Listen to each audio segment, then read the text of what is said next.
बिना किए ही हो जाता है, वह चीज़ क्या है उसके विषय में जानना हमारे लिए बहुत जरूरी होता है।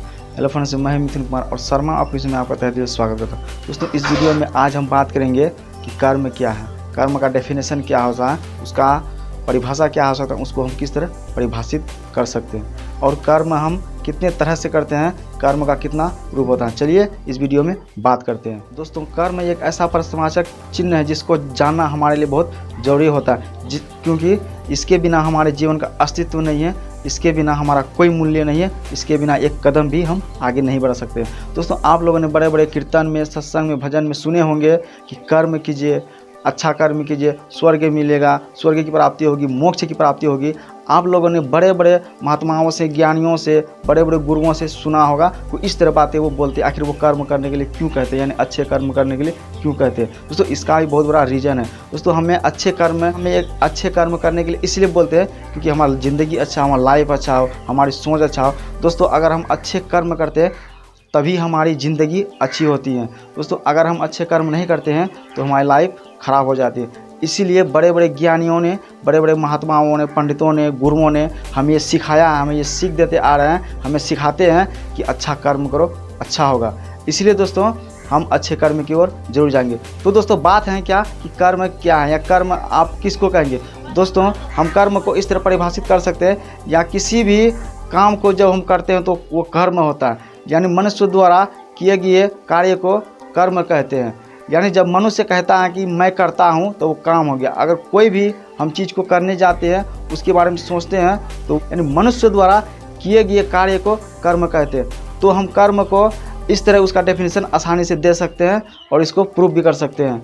तो बात है दोस्तों, इसमें कर्म हम कितने रूपों में करते हैं, यानी कर्म का कितना रूप है। दोस्तों, इसमें फर्स्ट नंबर में आता है विचारों द्वारा।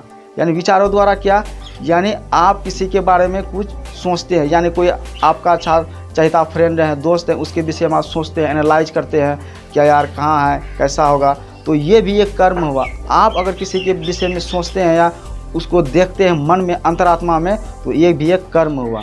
तो ये हुआ विचारों के माध्यम से। और दूसरा है शब्दों के माध्यम से। शब्दों के माध्यम से, अपने शब्दों से, अपने भावना से, अपने मुंह से बोल के किसी को कुछ कहना, यानी अपने शब्दों के माध्यम से किसी को कुछ कहते हैं, या आपका घर में जो भी मम्मी पापा है या किसी भी रिलेशनशिप के साथ, या कोई आपका फ्रेंड हो, अच्छा हो, उसके विषय में आप अगर सोचते हैं, उसको कहते हैं, उससे बात करते हैं, तो ये भी एक कर्म हुआ। तो आप शब्दों द्वारा कोई भी काम को करते हैं, यानी किसी को कुछ कहते हैं, तो ये कर्म हो गया। तो आप इसको शब्दों के माध्यम से किए गए कर्म के कैटेगरी में रख सकते हैं। इसमें तीसरा है क्रिया के माध्यम से, यानी स्वयं से कोई काम करना, यानी हम कोई काम कर रहे हैं तो ये क्रिया के माध्यम से हुआ। मान के चलिए, मैं अभी ये वीडियो बना रहा हूँ, आप देख रहे हैं, तो मेरा एक काम है, अभी ये कर्म हो गया। मैं वीडियो बनाना मेरा एक कर्म हो गया, मैं एक काम कर रहा हूँ, तो ये हुआ क्रिया द्वारा।